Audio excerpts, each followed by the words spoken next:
Right. Good morning everyone and welcome to the Cabinet meeting. I'm Councillor Amanda Hopgood, Leader of Durham County Council and Chair of this meeting. The meeting is being broadcast live through our YouTube channel. Before we commence with today's formal business, I'd just like to cover some of the housekeeping issues for us all to follow. Please could you switch off or make silent mobile phones and keep microphones switched off at all times unless invited to speak by myself as the Chair. When invited to speak, please switch on the microphone nearest to you and introduce yourself. So with that, if we move on to the agenda, item 1 is public questions. We haven't received any questions for this part of today's meeting. Item 2, minutes of the meeting held on the 16th of March 2022. Please can I have a mover? Move, Chairman. Thanks, Councillor Shuttleworth. And can I have a seconder, please? Thanks, Councillor Wilkes. Can we agree the minutes are a correct record? Okay, I can confirm that the minutes have been agreed. Item 3, declarations of interest. Does any Cabinet member have any declaration to declare? No?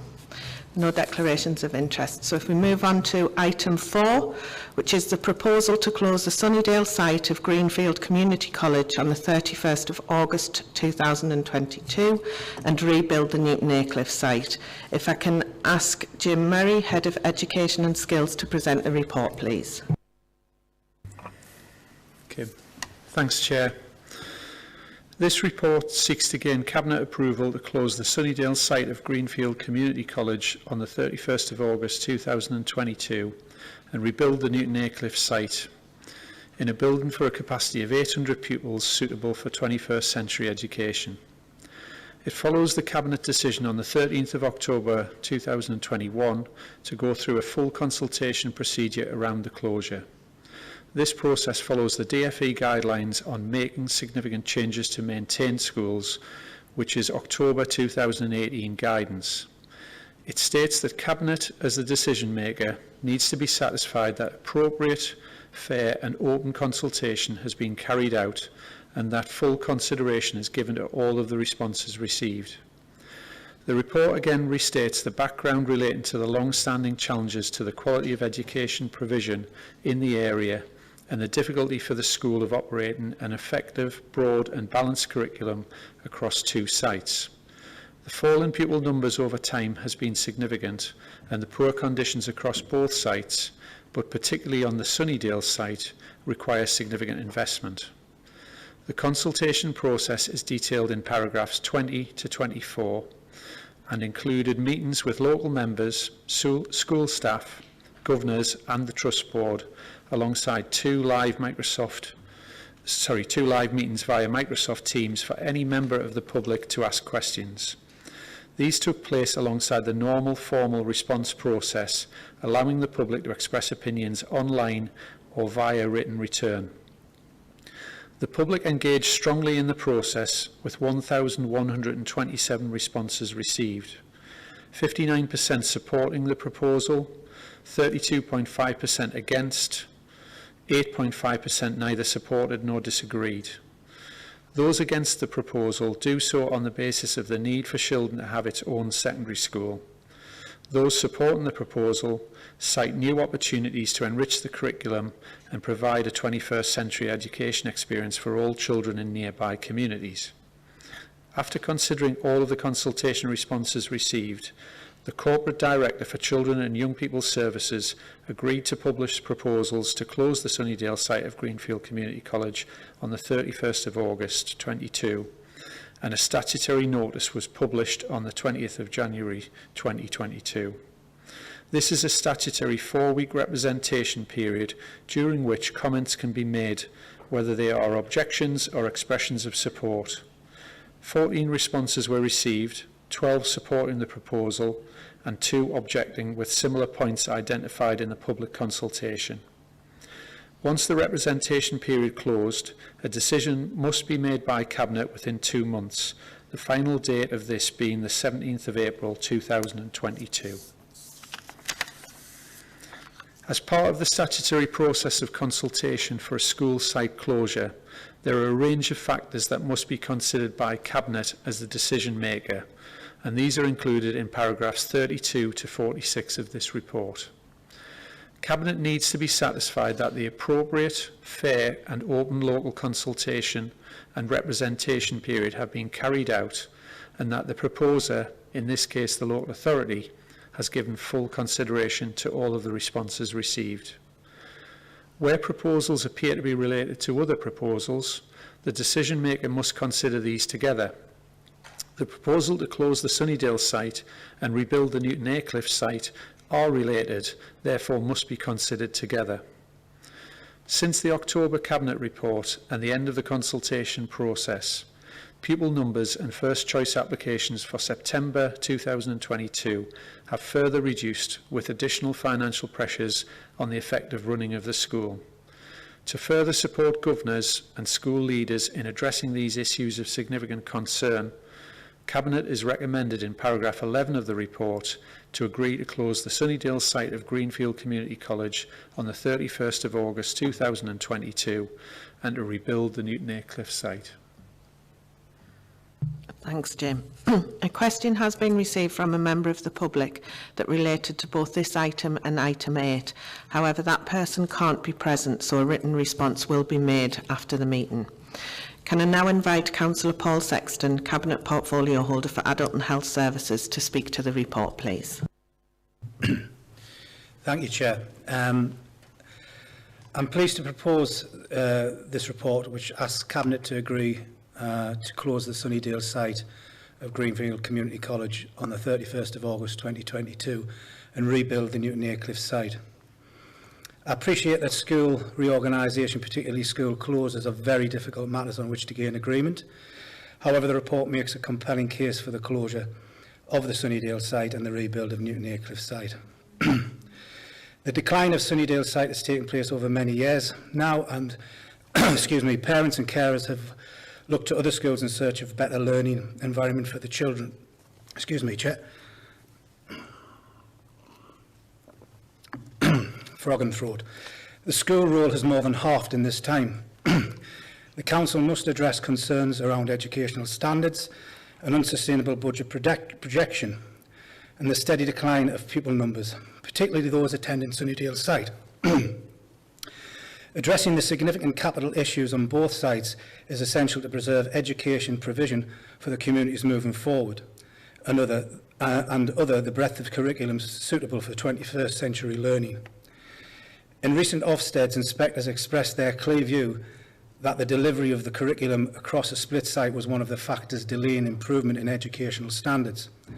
All of the education monitoring evidence from the Department for Education and local authority officers points towards improved provision once the split site arrangement has finally been removed. There was an exceptionally strong response in the initial consultation, with more than 1,100 responses received. The majority of responses supported the proposal, which in itself is unusual given the emotive nature of the proposal to close a school building. All of the children deserve the very best learning conditions that we can provide, and this decision provides an exciting new opportunity to rebuild that school that will benefit the pupils in this area. I therefore recommend a report and the decision it asks Cabinet to agree on. Thank you, Chair. Thanks, Paul. Can I invite Councillor Richard Bell, Deputy Leader and Cabinet Portfolio Holder for Finance, to second the report, please? Thank you, Chair. Can I thank the officers for preparing this report? As Councillor Sexton has stated, this proposal provides a solution to the issues currently being faced by Greenfield Community College, including falling roles, operating across two sites, and significant maintenance issues and future viability. Supporting the recommendations will remove split site provision, which has a detrimental impact on viability and educational outcomes, and this will help to make the schools sustainable for the long term, and educationally it is in the best interests of children and their families. The proposal also once again emphasises the Council's priority to invest in education so that children and young people have the best possible start in life and fulfil their potential. £22 million will be allocated from Council resources to support this vision. I welcome the commitment to retaining the leisure and community facilities on the site following the closure and demolition of the school buildings. The £60,000 loss of income for the dual use of the sports facilities by the school will be an MTFP 13 budget pressure that we will need to absorb. We have sufficient capital contingencies to accommodate the first phase of development of the Greenfield site, which is £10.7 million, and to accommodate the demolition of the buildings at Shildon, £1.3 million. And this report gives a commitment to funding the balance of the requirement to rebuild the Greenfield site as part of the development of MTFP 13. This will ensure that children attending the Greenfield school in the future do so in an environment that is conducive to attaining good educational outcomes. I read with interest the outcome of the consultation on the future of Sunnydale School, where for the first time I can recall the feedback has been more in support of the closure of a school than against it.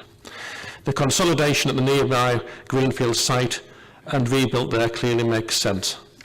I therefore second the report and the recommendations at paragraph 11 to close the Sunnydale site of Greenfield Community College and rebuild the Newton Aycliffe site, and I would ask Cabinet to agree. Thank you, Chair.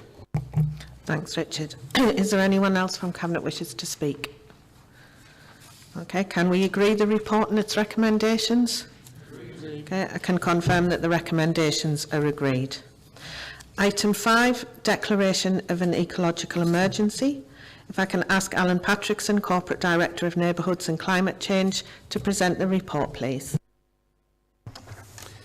Thank you, Chair. Members will recall that in October 2021, Cabinet considered a report which set out the international and national declines in natural habitats and species. Cabinet resolved to task the Environment and Sustainable Communities Overview and Scrutiny Committee with reviewing the evidence and to consider whether the Council should declare an ecological emergency in County Durham and to report back within 6 months on its findings. To carry out the review, the Scrutiny Committee met on the 13th of December and again on the 14th of February to consider a broad range of submitted evidence in terms of the work of the Council and its partners and the work done and the actions that they continue to implement to improve biodiversity, manage, protect and restore natural habitats across the county. The work undertaken from the restoration of the heritage coast in the east to the management of the peatlands and the High Pennines area of outstanding natural beauty in the west is significant, and we can be proud of the collective efforts in the county. There is also investment through the MTFP that builds on existing budgets and will make positive contribution to this agenda, including investment in public rights of way and significantly in our parks and our countryside estate. The Scrutiny Committee have considered the data in terms of the loss and decline in the quality of the natural habitats across the county over many years, and the challenges that this has posed in terms of a wide range of species of plants and animals. The quality of semi-natural habitats across the county are identified as being particular concern. The Scrutiny Committee have now concluded their work and found that there is sufficient evidence to suggest that the Council should consider declaring an ecological emergency and take steps to try and address this where it can. The full report of the Environmental Sustainable Communities Overview and Scrutiny Committee is included in Appendix 2 of this report. Having received and considered the report, the main report today at Cabinet recommends recognising the strength of evidence presented and also recognising the significant work done by the Council and its partners already through landscape initiatives and countryside management, but also recognising that more needs to be done collectively to address and reverse the decline in species and habitat both globally and locally. And as a result recommends accepting the recommendations of the Scrutiny report and declaring an ecological emergency. And furthermore, to take immediate action in preparing an emergency action plan to be developed within 6 months. Unlike our climate change emergency response plan, declaring an ecological emergency doesn't have a percentage target or a delivery timescale attached to it, but it would recognise that there is an issue to be addressed through the continuation of the existing activities and through new initiatives and actions. It would embed ecological issues into our MTFP planning process alongside other projects and programmes of the Council. There are a number of other local authorities that have also done this work and also formally declared an ecological emergency, and this is becoming an issue that more and more councils are alive to, and there is an opportunity over time, as some others have done, to combine the actions of this plan into the wider climate emergency response plan, as there are many areas of overlap and combined benefit. Chair, the recommendations are in paragraph 11. Thanks, Alan. Can I invite Councillor Mark Wilkes, Cabinet Portfolio Holder for Neighbourhoods and Climate Change, to speak to the report, please? Thank you, Chair. I would first like to extend my thanks to the Chair and Vice Chair of our Environment and Sustainable Scrutiny's Overview and Scrutiny Board for this outstanding piece of work, which is both thorough and informative and based on the best available evidence. Back in 2021, October, I set our scrutiny chairs a challenge which they fully supported to come back to Cabinet with a position on an ecological emergency declaration within 6 months. I was aware at the time that this was a challenging timetable, but Councillors Colt and Elmer, along with their colleagues on scrutiny and the officers supporting, have done an amazing job to produce this well-informed and timely report for us to be considering today. This is an example of the exemplary work our scrutiny function has been doing this year, indeed better than I have seen in a long time. The conclusion of this work is a strong recommendation for escalating our ecological response to an emergency status. This reflects our response here in County Durham to national and international environmental impacts which are of extreme concern. The recommendation is therefore clear and one that I wholeheartedly support, that we should declare an ecological emergency. This will reflect the robust and ambitious approach that this Council already takes in the area of climate change, but more than this means that we must back up these fine words with real tangible action. Once again, Cabinet is setting a challenge, this time to our officers, to prepare an action plan that reflects our ambitions in this area within 6 months to bring this declaration to life. However, it's also important to say that Durham County Council has been working consistently over many years to protect, conserve and revitalise natural ecosystems and habitats across the county. Through partnerships such as the Heritage Coast, the Land of Oak and Iron, Durham Wildlife Trust's Brightwater Project, Seascapes and Turning the Tide, we have been working tirelessly over the short and long term to protect and recover our native and natural landscapes. Our tree planting schemes are managed sustainably and with habitat in mind, and increasingly our frontline grounds maintenance teams factor in sustainability and natural systems into their daily work. In this year's budget, we have significantly increased our investment in our natural environment, preparing ourselves for this potential declaration. The resources we have invested will now enable us to do even more to address biodiversity loss. Chair, by declaring this ecological emergency, we are making a clear statement to the region and to the world that Durham County Council will stand up and do its bit to reverse habitat and species decline. We will build it into the work of our teams across the organisation, and I am happy to be proposing this report today. Thank you, Chair. Thanks, Mark. Can I invite Councillor James Rowlandson, Cabinet Portfolio Holder for Resources, Investments and Assets, to second the report, please? Thank you, Chair. I would like to echo Councillor Wilkes' thanks to the Environment and Sustainable Communities Overview and Security Committee for their exceptional piece of work, highlighting very clearly that the challenges across the world, the country and the county in terms of species and habitat preservation. While we continue to do some quite outstanding work across our countryside estate, stretching from the High Pennines to the coast and not least through our county-wide nature reserves, this is a practical issue and it will require very practical solutions.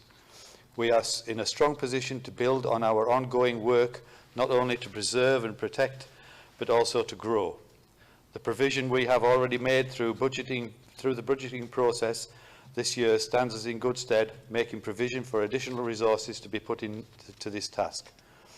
The final point I wish to raise is the important point of education, awareness and communication. Our county is an absolute treasure trove of natural assets, and a vital part of protecting these for the future is ensuring that people, especially the young, understand the importance of what we have around us. So I will particularly be looking for education and engagement activities in the upcoming plan. Chair, with that I second the report. Thank you. Thanks, James. Can I welcome to the meeting Councillor Bev Colt and Councillor Jonathan Elmer, the Chair and Vice Chair of the Environment and Sustainable Communities Overview and Scrutiny Committee. Could I invite Councillor Colt, please, to speak to the report on the work of the Scrutiny Committee?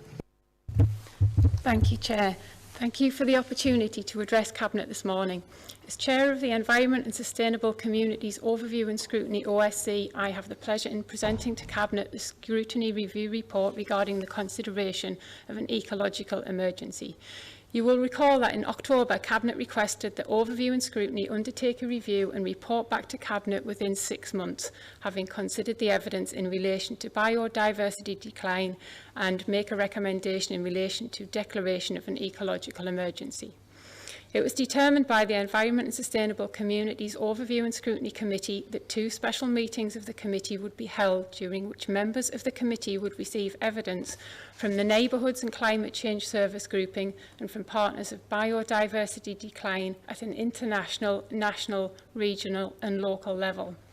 Whilst it is recognised by members of the committee that Durham County Council and partners have undertaken many projects to restore and protect wildlife and habitats in the county, with such projects including the Turning of the Tide programme, the Teeswale Naturally Connected project, DCC's Biodiversity Enhancement Project and many more, our semi-natural habitats are clearly under significant pressure and the loss of poor condition of these habitats will impact negatively on our local species. The evidence presented to Overview and Scrutiny members clearly shows declines in various bird species, reptiles, mammals, fish, butterflies and extinction or significant decline in bumblebee species at a local level. The Chair of the Ecological Emergency Workstream of the Environment and Climate Change Partnership and Director of the North Pennines AONB attended the meeting in February and confirmed that we are in an ecological emergency and that there has been a catastrophic decline in nature resulting in an ecological crisis. Having considered the evidence provided during both special meetings, it was unanimously agreed by members at our February meeting to recommend to Cabinet that DCC declares an ecological emergency. In addition, it was agreed by members that should Cabinet decide to declare, then it also considers further additional recommendations which are detailed in the report. The Overview and Scrutiny report asks that Cabinet note the report, considers the recommendations detailed within the report and provides a systematic review of the recommendations contained in the report within 6 months. In addition, I would suggest that the report is shared with County Durham Environment and Climate Change Partnership. And finally, Chair, I would like to take this opportunity to personally thank everybody who has contributed to the review report. Thank you. Thanks, Bev. Is there anyone else wishing to speak to the report, please? Yeah, Councillor Bell. Thanks, Chair, and thanks to the Environment Scrutiny Committee and officers for bringing forward this report today. I just want to really comment a little bit on recommendations C and D. So that's the action plan. So clearly, what's important about this report is, well, what do we do about it? Environmental sites and ecological sites require active management. So it's not the case if you just basically fence things off and leave it to nature, God and Providence, because that doesn't work. And that's been the approach of English Nature in Upper Teesdale, and English Nature has received a lot of criticism for the work it's done in Upper Teesdale because of that approach. So active management will be required. Active management may or may not come with a cost, and as we say in recommendation D, we will be planning for the costs of this strategy alongside other MTFP priorities. So it is my fervent hope that we consult widely with stakeholders in developing an action plan that delivers a lot of bang for our buck in terms, delivers a lot of outcome without requesting huge amounts of money to go with it. But I very much support the report and the initiative, and provided we apply common sense and consult widely, and not just among statutory bodies, some of whom have got a very poor track record in this area, I'm sure this will be delivered very well. Thank you, Chair. Thanks, Richard. Does anyone else wish to speak to the report? Okay, can we agree the report and its recommendations, please? Okay, can confirm that the recommendations are agreed. Item 6 is the annual review of the Constitution. If I can ask James Etherington, Deputy Monitoring Officer, to present the report, please. Thank you, Chair, and good morning, members. This report presents the outcome of the annual review of the Constitution and seeks Cabinet approval of the suggested amendments regarding executive functions, with the remainder of the amendments being presented to County Council for approval at the AGM in May. There are a range of changes that have been made to ensure the Constitution meets accessibility regulations, including to the formatting, layout and numbering. None of these changes impact on the intent or the content of the Constitution.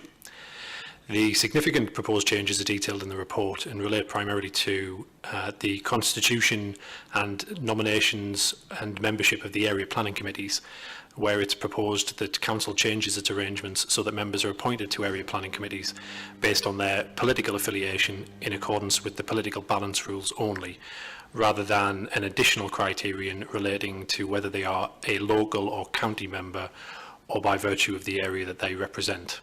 This is the approach adopted in respect of appointments to other regulatory committees such as highways and licensing, and based on benchmarking undertaken is in line with arrangements in other authorities. There are also changes to by delegating to the Chief Officer Appointments Committee responsibility for agreeing any salaries in excess of £100,000, which is something other authorities have done and will help in terms of recruitment timescales and efficiency of operations. Currently, any such structural changes require full Council approval. There are amendments to Article 6, which covers the arrangements for the Executive, and where current provisions do not adequately cover the arrangements for appointing a leader mid-term. Further amendments are included in this section to reflect the procedures for appointing a leader, whether a leader is removed following a Council motion, to bring the Constitution in line with Section 91 of the Local Government Act 1972, and to reference a vacancy in the office as a result of suspension under the Local Government Act 2000, because there's no longer a power to suspend councillors. There are a range of proposed amendments and updates to the delegations to chief officers, the most significant of which relates to increasing the threshold for acquiring property and land to £250,000 from its current £100,000 level, and to build in specific provisions relating to the housing revenue account responsibilities. There are proposed amendments to the Council procedure rules to mandate that any motions are emailed to a generic email address, which will be monitored on behalf of the monitoring officer. There are proposed amendments to the executive procedure rules to bring the deadline for submitting members' questions in line with public questions, i.e. by noon 3 days before the meeting. This is in recognition of the increased volume of questions being received and to allow sufficient time for responses to be prepared. Currently the deadline is 2 p.m. on the Monday before the meeting. It is proposed that these are also submitted to a generic email address that will be monitored on behalf of the monitoring officer, and that members asking questions are asked to state the reasons why they are asking a question. There are a range of updates proposed to the Council's contract procedure rules, with the key changes summarised at paragraph 63 of the report. And finally, the report sets out proposals to amend the Protocol on Member-Officer Relations to fully reflect the provisions of the Consultative Charter, which sets out principles of communication and the provision of information to elected members. The amendments seek to clarify the type of information that local members should be provided with and the circumstances in which this is provided. These amendments have all been considered by the Constitution Working Group. The recommendations, which are for Cabinet to agree the proposals in terms of the officer scheme of delegation changes and to approve the amendments contained in the report to be forwarded to County Council for consideration, are set out in paragraph 4. Thanks, James. The Council's Constitution sets out how the Council operates, how decisions are made and the procedures which are followed to ensure that these are efficient, transparent and accountable to local people. Some of these processes are required by law, while others are a matter for the Council to choose. It is therefore good practice to ensure the Constitution is regularly reviewed to ensure that it remains fit for purpose and reflects good practice and legislation. The report summarises the work that has been done throughout the year in reviewing all aspects of the Constitution and the consultation that has taken place with the cross-party Constitution Working Group in respect of the Executive Procedure Rules and the Protocol on Member-Officer Relations. The proposed changes to the officer scheme of delegation in respect of executive functions are proportionate and essential to ensuring that council business in relation to property transactions and housing functions can be conducted efficiently and effectively.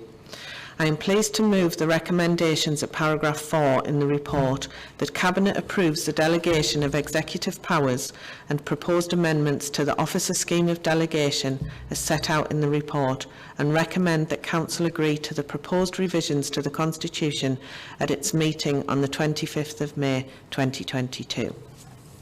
Can I invite Councillor Richard Bell, Deputy Leader and Cabinet Portfolio Holder for Finance, to second the report, please? Thank you, Chair. I echo Councillor Hopgood's comments in relation to the importance of the Constitution and the need to keep it under review. I particularly welcome the change to the area planning committees at paragraph 26, because if political support across the county is not even, it has caused some difficulties in staffing planning committees on the current arrangements. I welcome the other changes. I would observe that some in terms of the member consultative charter provisions, the changes to that, it's not just a matter of what is written in the Constitution that is important, it is how the Constitution is implied and how staff are aware of some of these provisions. And I think we all have a role as senior leaders of the Council to make sure that the whole organisation is aware of constitutional changes as they happen. I note the changes to delegations to officers. These are, as has been said, necessary and proportionate. It is part of a good working relationship between a Cabinet portfolio holder and his or her director that delegated decisions are discussed where appropriate and necessary. And again, that's something that you can't legislate for in every detail, but that's something that should be happening as part of those ongoing liaisons between Cabinet portfolio holders and directors. The Constitution is a living document, and I would like to thank everyone involved in reviewing and updating it to ensure that it remains fit for purpose. And with that, I'm happy to second the recommendations as set out at paragraph 4. Thanks, Richard. Is there anyone else wishing to speak to the report? Can we agree the report and its recommendations, please? Okay, can confirm that those recommendations are agreed. Item 7 is the County Durham Plan, Parking and Accessibility, Developer Contributions and Residential Amenity Supplementary Planning Documents. If I can ask Amy Harhoff, Corporate Director of Regeneration, Economy and Growth, to present the report, please. Thank you, Chair, and good morning, everybody. The purpose of this report is to seek Cabinet's approval to commence the consultation on the second draft of the Parking and Accessibility Supplementary Planning Document, the first draft of the Developer Contributions Supplementary Planning Document, minor alterations to the Residential Amenity Supplementary Planning Document, and the Highways Design Guide. At a meeting on the 21st of October 2020, the Council adopted the County Durham Plan in order to provide more detailed advice or guidance on policies in the County Durham Plan. Government guidance allows for the preparation of supplementary planning documents, or SPDs. SPDs are capable of being a material consideration in planning decisions, but are not part of the development plan itself. The Parking and Accessibility Supplementary Planning Document is the second and final consultation for this document. It sets out the parking and accessibility requirements for developers and officers to have to regard to for planning applications. The key changes following the previous consultation included amending the parking standards by increasing the number of in-curtilage spaces, amending the cycle parking requirements to be based on floor space where possible, electric vehicle passive charge point requirements at destinations to have been increased from 10% to 20% of spaces, an added requirement that all new houses should have an electric vehicle charging point, and the addition of a buffer zone to the controlled parking zone in relation to parking requirements purposes built student accommodation. Once adopted, the Parking and Accessibility SPD will replace the current County Durham Parking and Accessibility Standards of 2019. The second document is the Developer Contributions Supplementary Planning Document. which sets out the Council's approach to determining and securing contributions from developers for new developments across the county. And it includes guidance related to affordable housing, older persons housing, green infrastructure, education provision, health provision and biodiversity net gain. The proposed SPD sets out the Council's requirements for the submission of site-specific viability appraisals and the information and evidence needed to support them. The third item is the Residential Amenity Supplementary Planning Document. The Residential Amenity document was adopted in January 2020 to provide details on house builder extensions and works together with privacy distances and garden dimensions for new build dwellings. When applying the document, one or two areas where minor amendments would improve clarity and consistency have subsequently been identified. The SPD has therefore been updated to address these issues and ensure a clearer set of standards and guidance for both officers and developers. And the third document is the Highways Design Guide to reflect the Council's approach to good highways design with residential estates and align with the revised parking standards. We are also proposing an amendment to the Residential Highways Design Guide, which will require all estate roads to be at least 5.5 metres wide to encourage people not to park on footpaths. Overall, the report seeks approval for the consultation of the three aforementioned documents to be undertaken on these documents from the 22nd of April to the 3rd of June 2022, and delegated approval to myself in consultation with the portfolio holders to adopt these documents subject to minor amends.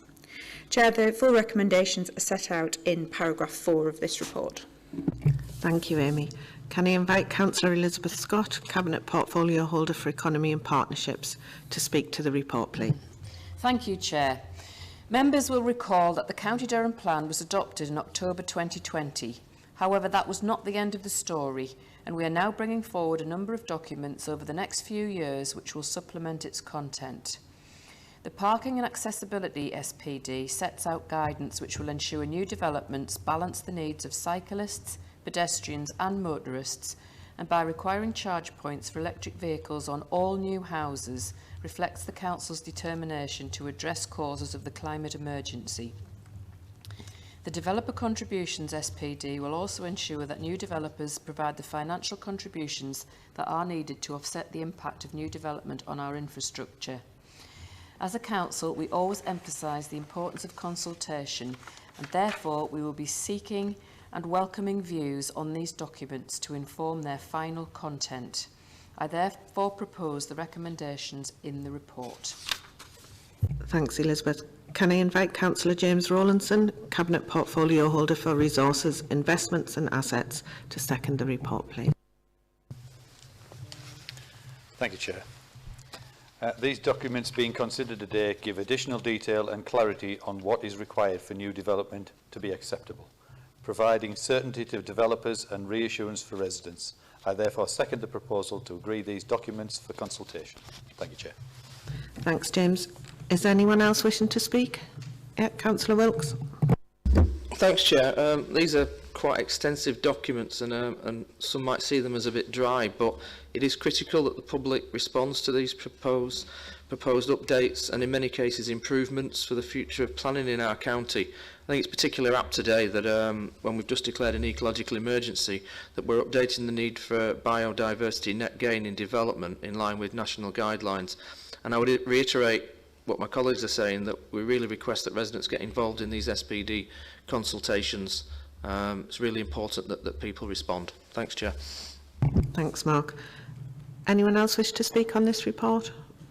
Okay, can we agree the report and its recommendations, please? Okay, can confirm that the recommendations are agreed. Item 8 is the updated SEND strategy for County Durham for 2022 to 24. If I can ask Jim Murray, Head of Education and Skills, to present the report, please. Okay, thanks, Chair. This report covers the new Special Educational Needs and Disability Strategy for the county, which we've been developing over the last year. Around 1 in 6 children in our county have a special educational need and require some form of extra support. The new strategy detailed in the report was developed through extensive stakeholder engagement. We have also referenced previous work and the relevant legislative frameworks that underpin all of the other related strategies across County Durham. At the heart of our approach is a vision for children and young people with special educational needs and disabilities that has the same level of aspiration as we do for all children and young people in County Durham. We want them to be safe, part of their local community, have the best start in life, and have good physical and mental health. We want them to gain the educational skills and experiences to prepare them for adulthood. The strategy, vision, its aims and the indicators for success that are captured in the report were consistently supported by stakeholders throughout our engagement work. The implementation and further development of the strategy will be supported by the SEND Strategic Partnership, which brings together partners across education, health and social care. Further agreement to this partnership strategy is also being requested through the Health and Wellbeing Board on the 11th of May 2022. We would like to do more communication about the strategy after Cabinet and the Health and Wellbeing Board approval. Similarly, we are working with a group of young people on a child-friendly version. Cabinet is recommended to adopt the SEND strategy for the period 2022 to 24. Thanks, Jim. Can I invite Councillor Paul Sexton, Cabinet Portfolio Holder for Adult and Health Services, to speak to the report, please? Thank you, Chair. I'm pleased to present our updated County Durham Strategic Partnership approach for children and young people with special educational needs and disability, SEND. Our aspirations for all children and young people are at the heart of our ambitions in the future for the future of County Durham, and we also want this to be the case for children, young people and young adults with SEND. This updated SEND strategy follows a detailed engagement with a range of stakeholders and sets out the partnership's visions, aims and indicators for success. Support for children and young people with SEND does not rely on a single service or team, but quite often needs the help of many working with families to help the children and young people achieve all they are able to. I support the recommendation in the report for Cabinet to adopt this updated strategy and look forward to the future updates about its implementation. Thank you, Chair. Thanks, Paul. Can I invite Councillor Alan Shield, Cabinet Portfolio Holder for Equality and Inclusion, to second the report, please? Thank you, Chair. Along with Councillor Sexton and on behalf of the Portfolio Holder, Councillor Ted Henderson, I support this updated strategic partnership approach for children and young people with special education needs and disabilities, and welcome the extensive work which has went into producing it. The new strategy outlines our collective vision and aims for services across the Council, our partners and families for how best we can help children and young people with SEND. I understand that this report is being taken to the Health and Wellbeing Board in May to support from all of our partners for this important strategy for our children and young people. I second the report, Chair. Thanks, Alan. Is there anyone else wishes to speak to the report, please? Okay, can we agree the report and its recommendations? Okay, can confirm that the recommendations are agreed. That moves us on to item 9, which is the high needs block funding for SEND and inclusion support. If I can ask Jim Murray, Head of Education and Skills, to present the report, please. Thanks again, Chair. This report covers an update on the spend and pressures on the high needs block of the Dedicated Schools Grant. This is the part of the school's funding which pays for SEND and inclusion support services for children, young people and young adults in County Durham.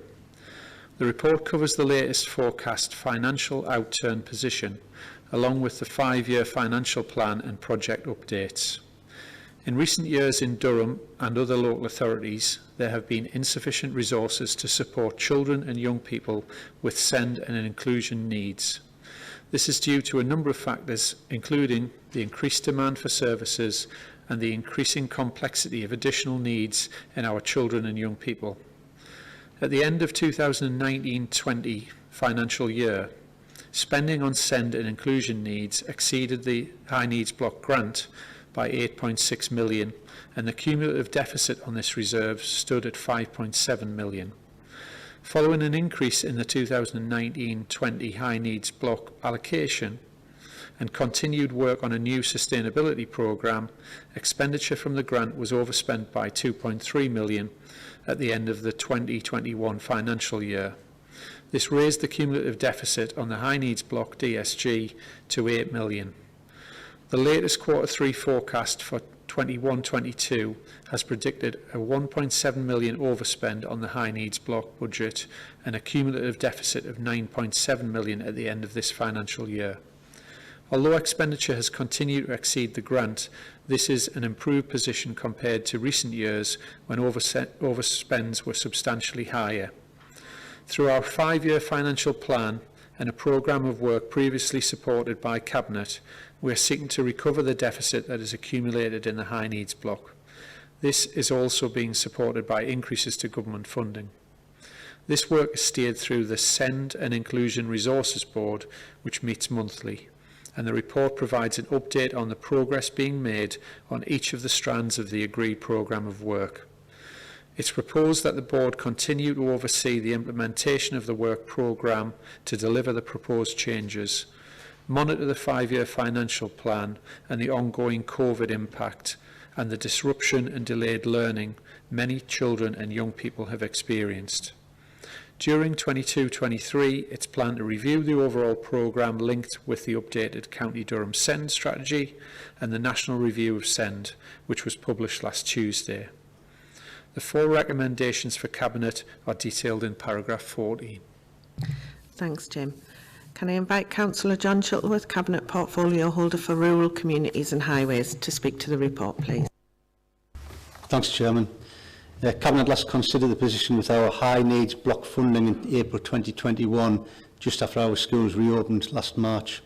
Supporting children with SEND and High Needs Block funding is a complex area of children and young people's services. Around 1 in 6 of our young people has a recognised special educational need or disability, and some of our children and young people rely on a range of specialist support services to help them with their needs. The Government has recognised the growing demands on local authorities, and we have cautiously welcomed additional government funding for the High Needs Block funding for the year ahead. As with other areas of finances, the longer term position is still unclear, and we are still awaiting the Government's review of special educational needs, which is due and may have significant impacts for how we work in the future. The latest forecast in the report indicates that spending will exceed High Needs Block grant by 1.7 million in 21-22, increasing the deficit position to 9.7 million. Whilst this represents an overspend position, the amount by which we are overspending is reducing compared to recent years where overspends were higher. Our current year overspend position is largely the result of a significant increase in demand for top-up funding in mainstream primary and secondary schools and special schools to help resource additional needs presented over the year. The report outlines how we make progress with our range of high needs block projects, despite the COVID challenge posed to our services, education providers and health partners. This progress is bringing about a more sustainable use of funding, bringing spending in line with the 5-year plan and helping to improve outcomes for County Durham's children and young people. Helping our children and young people in the county with complex needs has been a real challenge over the last 2 years during the COVID pandemic. I know that education providers and staff in our service have worked right throughout this period to try and support young people and their families, and we are aware that there may be further support needs for some young people in coming months and possibly years. I welcome the progress that this report outlines, the plans for future work in the coming months and the updated 5-year financial plan, which seeks to help us address the deficit which is built up to date. I support all the recommendations in the report and like to ensure that this remains a priority for County Durham. Thank you. Thanks, John. Can I invite Councillor Richard Bell, Deputy Leader and Cabinet Portfolio Holder for Finance, to second the report? Thank you, Chair. Can I thank the officers for preparing this report and for the significant efforts being made to bring this area of our budget more under control. Like many other councils, we've consistently overspent our high needs dedicated schools grant funding allocations for several years now. Our Q3 forecast of outturn for 21-22 would indicate that our spending in this area will exceed the grant we received by 1.7 million, resulting in an accumulated deficit of just under £10 million to 31st of March 22 that must be repaid over time. This deficit recovery plan is mandated at recommendations B and C. The actions set out in this report and the strategy we've just agreed seek to address that continual increase in the accumulated deficit, and over the next 2 years, forecasts indicate that we will have a planned and managed underspend against government grant allocations to bring the account back into balance by 31st of March 24. This is largely achievable due to the significant increase in high needs DSG funding being provided to the Council by Government, in recognition that there are unfunded pressures in the system, alongside a suite of measures DCC have brought in to control and curb spending where it is possible to do so without impacting on individuals. I sincerely hope that the planned actions and forecasts contained in this report are delivered, and with that I would formally second the report and recommendations as set out at paragraph 14. Thanks, Richard. Does anyone else wishes to speak to the report? Okay. Can we agree the report and its recommendations? Okay, I can confirm that the recommendations are agreed. Before we move on to item 10, I just want to thank colleagues who've stepped in at short notice due to Councillor Henderson's unexpected absence, and also to officers who have had to step in where directors aren't available either. So thank you very much. Item 10, Apprenticeship Strategy 2022 to 2025. If I can ask Paul Darby, Corporate Director of Resources, to present the report, please. Thank you, Chair, and good morning, members. This report sets out details of the Council's proposed apprenticeship strategy for the next 3 years, which is a fundamental part of the Council's approach to meeting its current and future skills needs. This is the second apprenticeship strategy. The first was adopted in 2019, and the strategy sets out our continued commitment to apprenticeships as a key part of our wider workforce development plans. The strategy itself is attached at Appendix 2 to the report, and in the covering report we've outlined some of the achievements over the last 3 years at paragraph 20, where we would highlight that 71% of the apprentices we've recruited have gone on to secure employment with the Council, and also highlight that our performance has been recognised nationally, where we are recognised in the Government's top 100 apprenticeship employers list. The vision of the strategy is set out at paragraph 23, and in paragraph 24 we've summarised the 6 key aims of the strategy. There's an action plan that underpins the strategy to help us drive forward the Council's activities in this area, and an equality impact assessment is completed and is attached at Appendix 3. Chair, the recommendations are set out at paragraph 8. Thanks, Paul. Can I invite Councillor Richard Bell, Deputy Leader and Cabinet Portfolio Holder for Finance, to speak to the report, please? Thank you, Chair. Can I thank the Corporate Director and the HR team in preparing this report and the updated apprenticeship strategy and the action plan before us today. On Monday, the Leader Chief Executive and I met with last year's new apprentices. Because of COVID, for the first time this has been possible to meet them in person, and we're very impressed by their energy and enthusiasm, and we very much welcome the strategy coming forward before us today. We need look no further than our current Chief Executive and our Corporate Director of Resources as two shining examples of what an investment in apprenticeships can deliver. Both started their careers as apprentices in the former Sedgefield Borough Council. Must have had a good finance department there. And both have excelled in the opportunities that they were given. The updated apprenticeship strategy, which will cover the next 3 years, sets out our commitment to apprenticeships as a key element of our wider workforce development planning. I'm delighted that over the last 3 years, 71% of the apprentices we've recruited have gone on to securing employment with the Council, and that our performance in this area has been recognised nationally, where we are in the Government's top 100 apprenticeship employers list. I understand that in our latest round of apprentice recruitment we are looking to engage over 80 new apprentices shortly. Who knows, perhaps one of them will be a future member of corporate management team. I'm sure we will all fully support with enthusiasm the aims of this strategy, and with that, Chair, I would move the recommendation as set out at paragraph 8. Thanks, Richard. Can I invite Councillor Mark Wilkes, Cabinet Portfolio Holder for Neighbourhoods and Climate Change, to second the report, please? Thank you, Chair. And can I also thank Paul and his team for the report and the updated Apprenticeship Strategy and Action Plan before us today. And I'm delighted to second this report.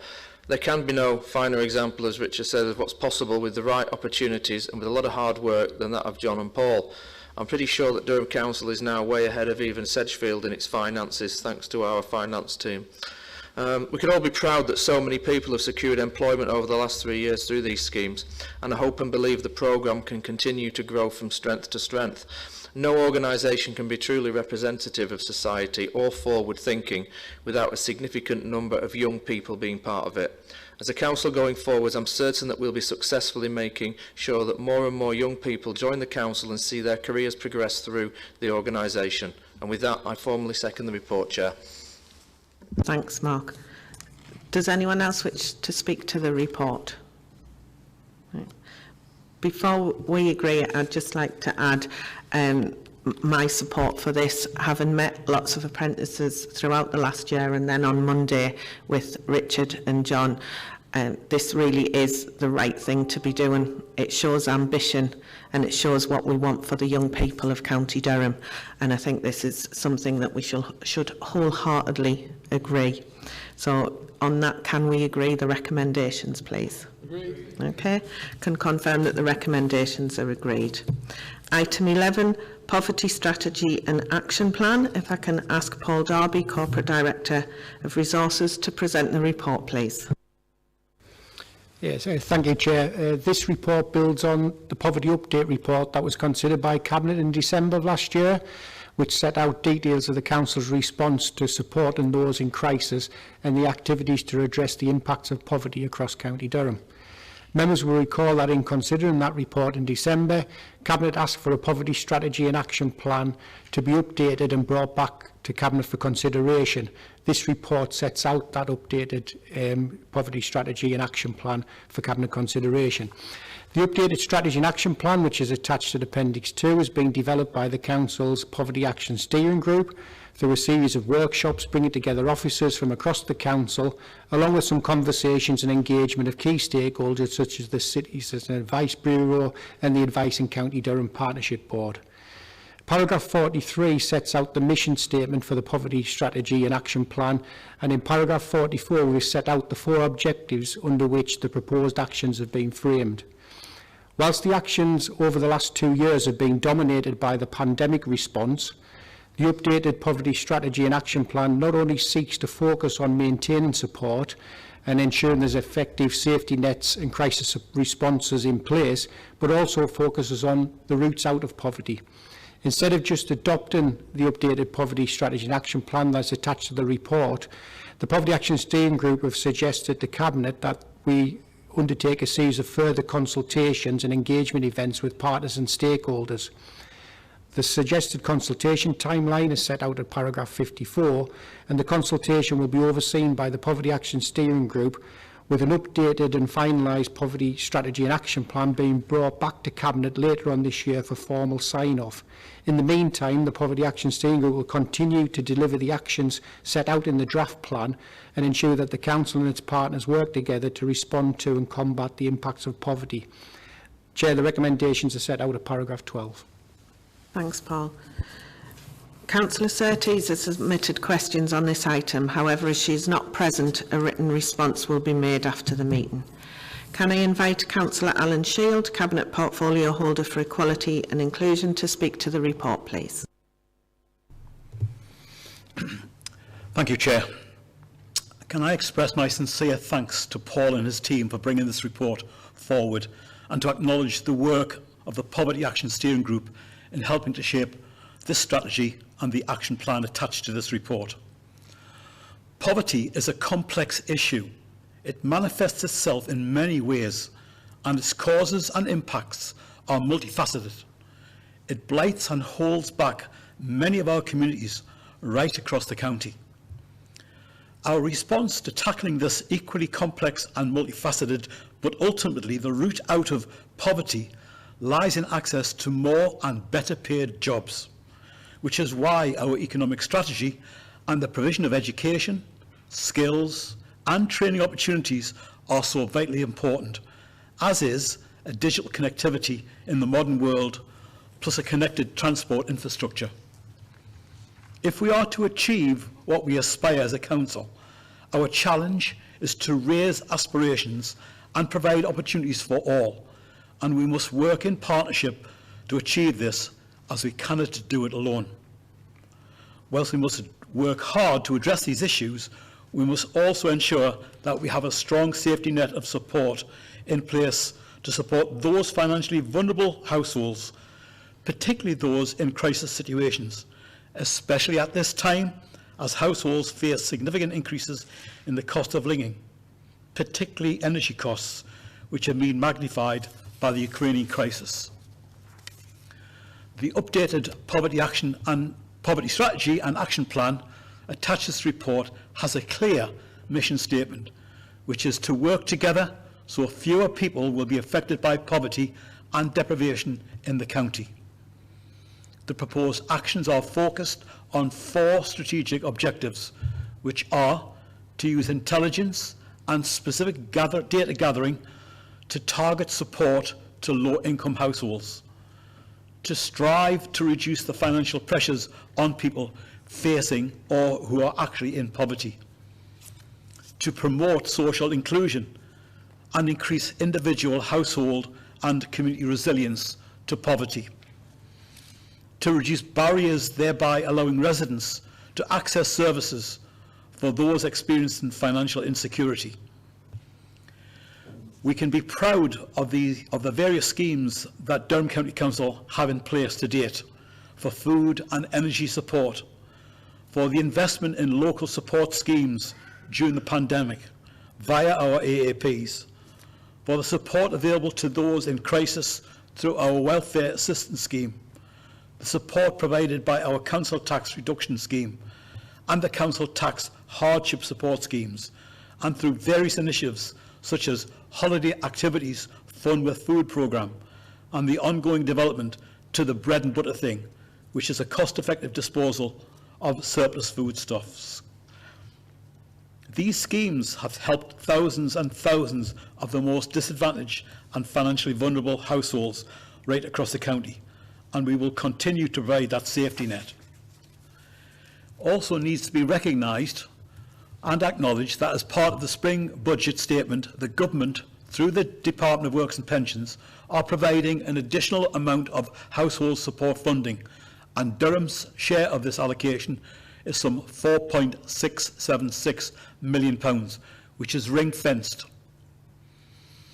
At least 1/3 is to be allocated to households with children, and at least 1/3 also is to be allocated to pensioners. We will progress the allocation of this funding, utilising our previous schemes of energy, food and other essential issues, working closely with our partners, ensuring the funding is equitably distributed as soon as possible. The role and the essential work of community and voluntary sector organisations right across the county should also be recognised, and our sector-leading advice and County Durham partnership is something that we can be rightly proud of. We have also engaged with the North East Child Poverty Commission on an elected member and senior officer basis, and we are planning to host a North East Regional Conference at County Hall this September. The proposal is that the updated Poverty Strategy and Action Plan is subject to consultation, including overview and scrutiny, to ensure that we engage with a wider range of stakeholders and key partners to get their input to this strategy. It is only right that we do this. We will listen and carefully reflect on this feedback in finalising the strategy and action plan. We will not, however, pause anything, and I will continue to work actively with the Poverty Action Steering Group, the Advice and County Durham Partnership, and with key stakeholders such as Citizens Advice County Durham and the food banks to ensure residents, particularly those in crisis, continue to receive the support they need at this time. With that, Chair, I move the report and ask that Cabinet agree to all the recommendations which are set out in paragraph 12. Thanks, Alan. Can I invite Councillor John Shuttleworth, Cabinet Portfolio Holder for Rural Communities and Highways, to second the report, please? Thanks, Chairman. Can I just echo the comments that's already been made?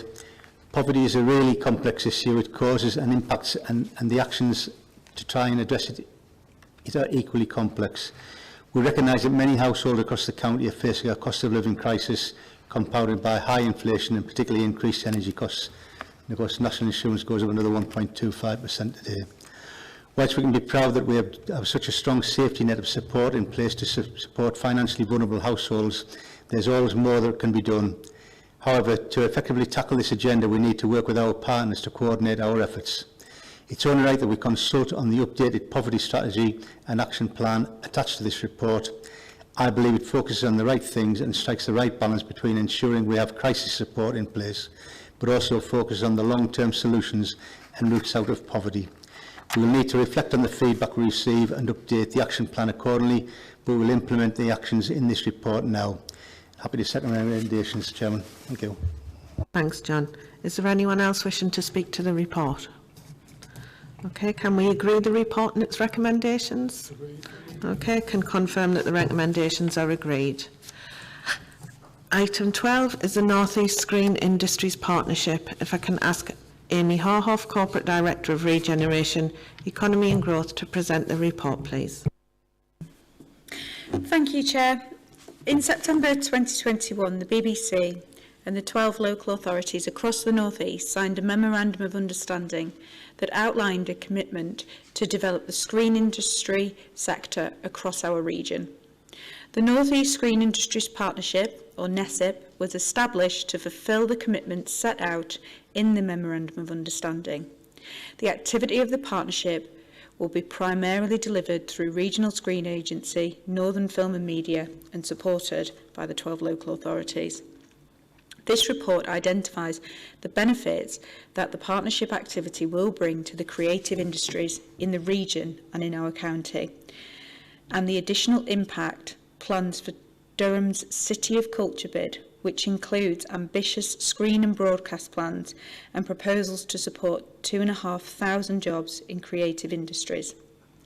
An initial investment of £158,481 is recommended, administered via the North East Combined Authority. This is to support the key investments in important priorities to enable these sectors, including skills and content, and is a contribution that will be provided by all 12 authorities within the partnership. This will be an initial investment as part of a wider programme.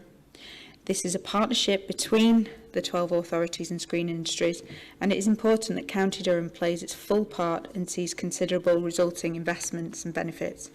We will play a strong role in the government to support delivery regionally and regularly report on our progress. Chair, the recommendations are provided in paragraph 10 of this report. Thanks, Amy. Can I invite Councillor Elizabeth Scott, Cabinet Portfolio Holder for Economy and Partnerships, to speak to the report, please? Yes, thank you, Chair. This partnership is part of the BBC's commitment to increasing production outside of London by 10% by 2028. The BBC is seeking to ensure increased representation of communities throughout the UK across all BBC platforms and increase commissioning spend across the nations and regions. The NESIP will deliver investment in the screen industry of more than 36 million. Investing in the creative industries will support our cultural offer and the development of our inclusive economic strategy. Like any industry or sector, the screen industry is an ecology, and so investment will also benefit the supply chain and stimulate the growth of new SMEs. Importantly, the delivery activity will include support for skills and training in the screen industry and allied sectors, ensuring that our people can gain access to employment in an industry with significant skill shortages and recruitment challenges. Furthermore, the work of the NESIP will support our ambitions for a substantial programme of film and TV activity, including plans to explore people, places and stories from the county on both big and small screen. The planned investment will leverage significant creative and economic returns for the county, and I move to propose the recommendation. I therefore propose the recommendations set out in the report. Thank you, Chair. Thanks, Elizabeth. Can I invite Councillor James Rawlinson, Cabinet Portfolio Holder for Resources, Investments and Assets, to second the report, please? Thank you, Chair. The partnership will deliver a range of activity including production, business development, marketing, skills and training. The BBC's commitment to creating new content and commissioning here in the region and the county will support further business activity and start-ups. This sector has high productivity and innovation and is only right that we support its growth. I move to second the recommendations in the report, Chair. Thank you. Thanks, James. Is there anyone else wishing to speak to the report, please? Okay, can we agree the report and its recommendations? Okay, I can confirm that the recommendations are agreed. Item 13 is the resolution to exclude the press and public. Could I have... Chairman. All right, thanks, John. That's the mover. Can I have a seconder, please? Thanks, Mark. Does everyone agree? Thank you. Before we move into the private part of the meeting, I'd like to thank everyone for taking part and to those members of the public and media who have watched the meeting online. This concludes the business for the open part of the meeting.